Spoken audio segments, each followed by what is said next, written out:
Assalamualaikum warahmatullahi wabarakatuh.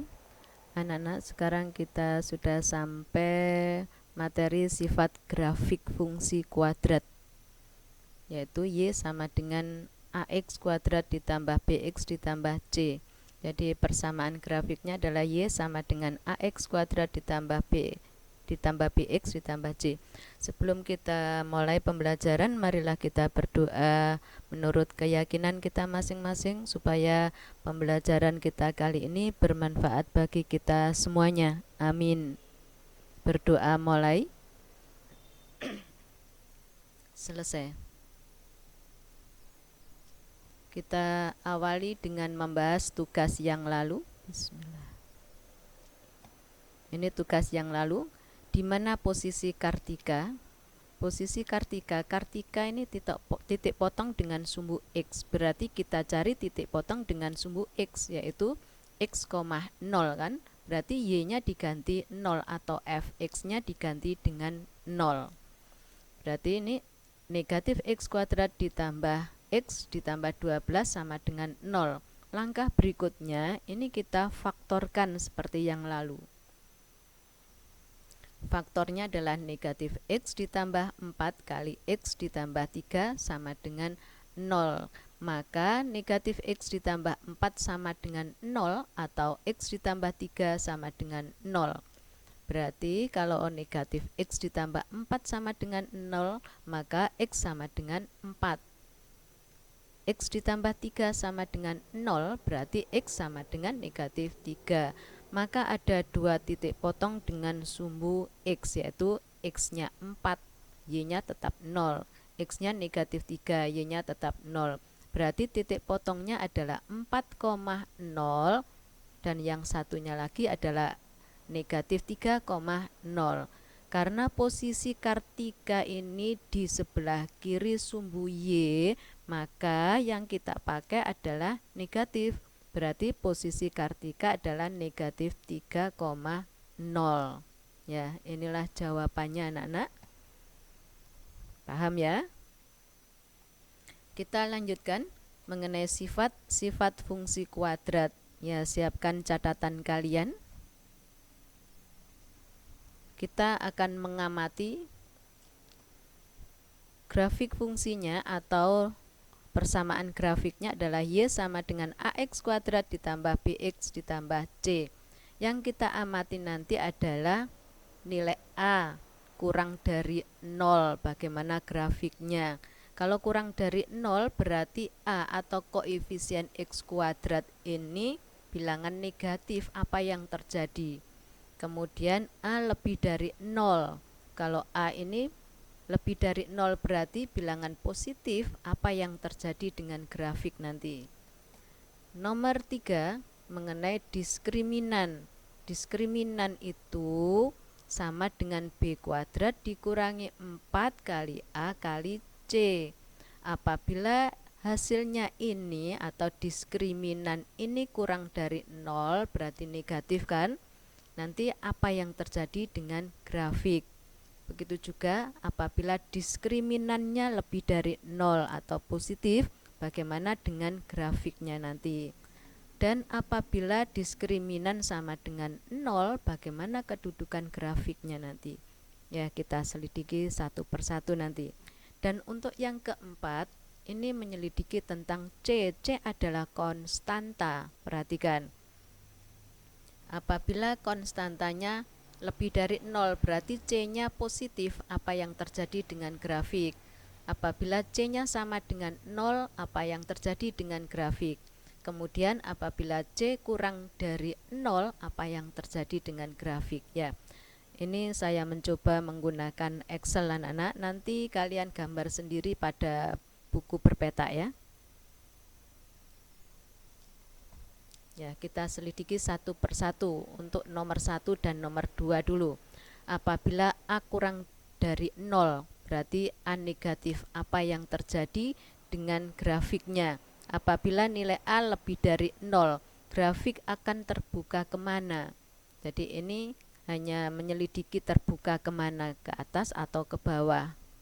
grafik fungsi itu kemungkinannya ada dua, grafiknya menghadap ke atas atau menghadap ke bawah, tidak mungkin menghadap samping kiri atau samping kanan.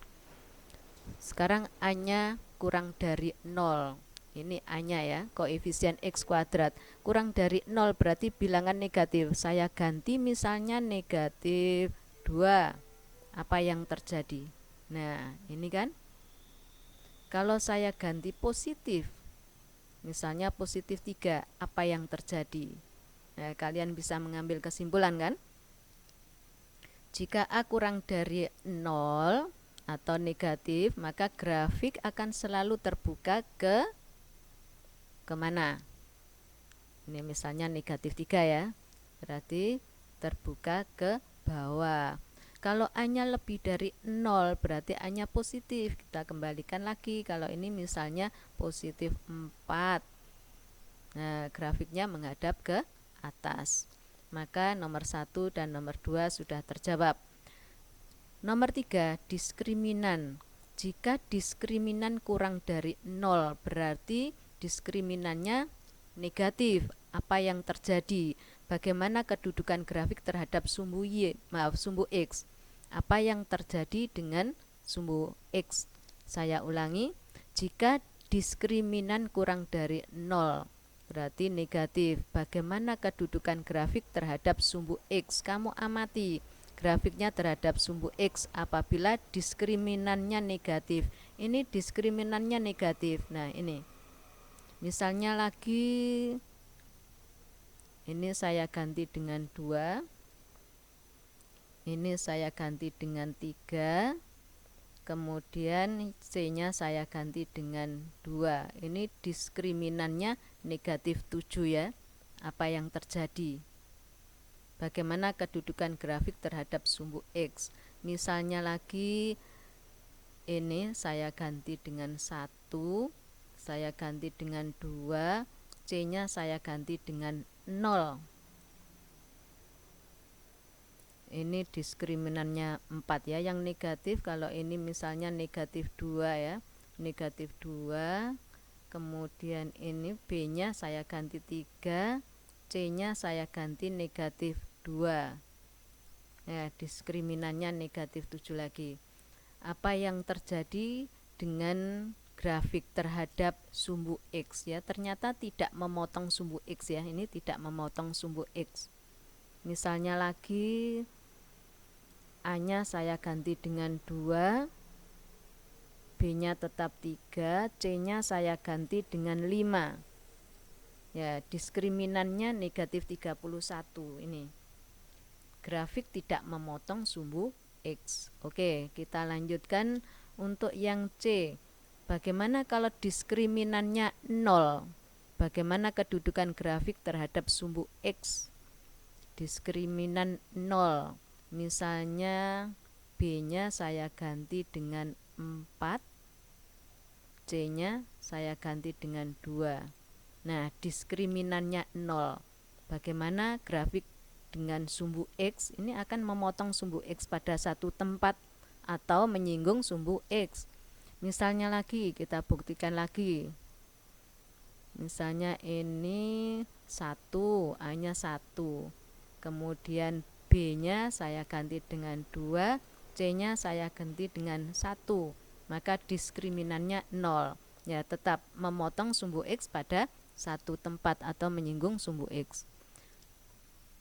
Kemudian untuk diskriminan lebih dari 0 tadi bagaimana? Kalau lebih dari 0 yaitu positif kan?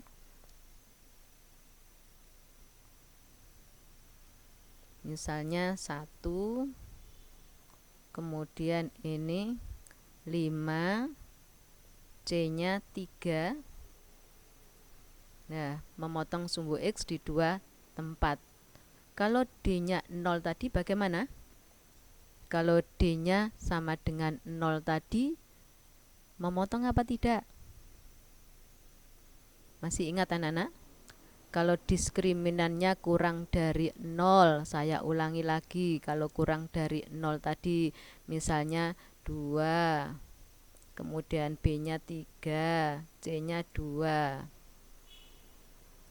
Diskriminannya negatif, tidak memotong sumbu X. Kalau diskriminannya lebih dari 0 tadi, yaitu memotong sumbu X di dua tempat. Kalau diskriminannya sama dengan 0, bagaimana kedudukan grafik terhadap sumbu X, yaitu memotong sumbu X pada satu tempat atau menyinggung sumbu X. Kita beralih pada C. Sekarang C-nya, kalau lebih dari 0 berarti C-nya positif. Ini C-nya positif sudah.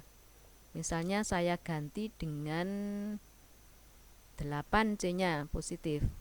Nah, apa yang terjadi dengan grafik terhadap sumbu Y? Yaitu memotong sumbu Y di atas sumbu X. Misalnya C-nya saya ganti dengan 5. Ya, tetap memotong sumbu Y di atas sumbu X. C-nya saya ganti dengan positif 10. Nah, ini memotong sumbu Y di atas sumbu X. Berarti untuk yang A sudah terjawab.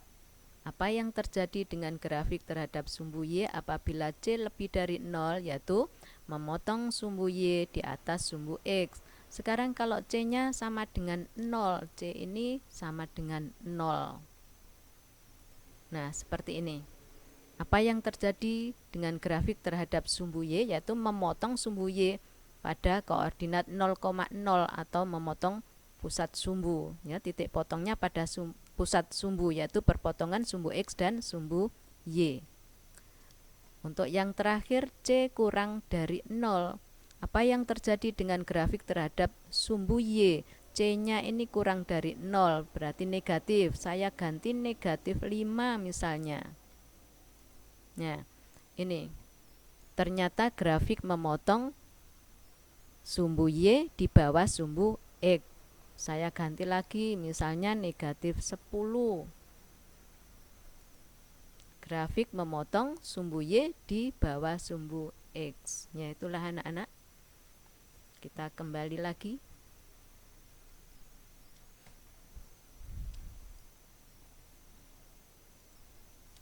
Jika nilai A lebih dari 0 tadi, grafik akan selalu terbuka kemana? Ke atas. Ya, terbuka ke atas seperti ini. Ini dinamakan titik ekstrim atau titik balik minimum. Jika nilai A kurang dari 0, grafik tadi terbuka kemana? Terbuka ke bawah. Nah, ini dinamakan titik ekstrim juga. Jadi dua-duanya ini titik ekstrim. Kalau grafiknya terbuka ke atas, titik ekstrimnya dinamakan titik balik minimum. Kalau terbuka ke bawah, titik ekstrimnya dinamakan titik balik maksimum. Oke, kita lanjutkan. Nomor 3 mengenai diskriminan. Jika diskriminan kurang dari 0, diskriminannya negatif tadi, bagaimana kedudukan grafik terhadap sumbu X? Tidak memotong sumbu X, ya. Untuk yang B, jika diskriminan lebih dari 0, bagaimana kedudukan grafik terhadap sumbu X? Memotong sumbu X pada 2 titik. Jika D sama dengan 0 atau diskriminan sama dengan 0, bagaimana kedudukan grafik terhadap sumbu X? Memotong sumbu X pada 1 titik atau menyinggung sumbu X. Paham ya? Kita lanjut. Sekarang mengenai C atau konstantanya. Jika C lebih dari 0 atau C positif, apa yang terjadi dengan grafik terhadap sumbu Y? Memotong sumbu Y di titik 0, C atau memotong sumbu Y di atas sumbu X. Apabila C-nya sama dengan 0, bagaimana grafiknya tadi? Memotong sumbu Y di titik 0,0 atau melalui pusat sumbu, yaitu perpotongan sumbu X dan sumbu Y. Jika C kurang dari 0, C-nya negatif, apa yang terjadi dengan grafik terhadap sumbu Y? Memotong sumbu Y di titik 0, negatif C atau memotong sumbu Y di bawah sumbu X. Oke, paham ya anak-anak? Nanti supaya digambar di buku berpeta dan kamu amati biar lebih paham. sifat-sifat fungsi kuadrat tadi yang kita peroleh. Apabila A-nya lebih dari 0, grafiknya terbuka ke atas. A itu koefisien X kuadrat. Apabila A kurang dari 0, grafiknya terbuka ke bawah seperti ini. Untuk C, apabila C atau konstantanya lebih dari 0, maka grafik memotong sumbu Y di atas sumbu X. Apabila C-nya 0, grafik memotong atau melalui pusat sumbu yaitu 0,0 seperti ini. Apabila C-nya atau konstantanya kurang dari 0 berarti negatif, maka grafik memotong sumbu Y di bawah sumbu X. Oke, kita lanjutkan. Sekarang pengaruh nilai D atau diskriminan. D lebih dari 0, maka grafik memotong sumbu X di dua tempat. Ini dua titik ya, atau dua tempat. Apabila diskriminan sama dengan 0, maka grafik memotong sumbu X pada satu titik atau menyinggung sumbu X. Apabila D atau diskriminan kurang dari 0 berarti negatif, maka grafik tidak memotong dan tidak menyinggung sumbu X seperti ini. Oke, paham ya Nana? Perhatikan rangkuman ini nanti supaya dibaca dan dipahami ya. Kalau bisa kalian praktekkan di buku berpetak sehingga kalian benar-benar paham. Ada tugas anak-anak ini nanti supaya dijawab dengan segera dan segera dikirim jawabannya. Saya harap kalian masih semangat dan jaga kesehatan kalian masing-masing. Terima kasih anak-anak atas perhatian kalian. Wassalamualaikum warahmatullahi wabarakatuh.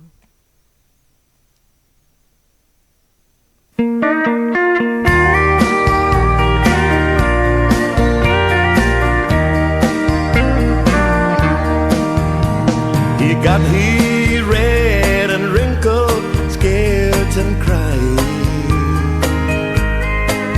and she took him up and held him to her breast, and he sure was glad to get what Mama offered. Then he went to sleep and put his fears to rest. He didn't seem to matter what he needed. He could always count on Mama to supply. And regardless of the sleep she might be losing, he will always find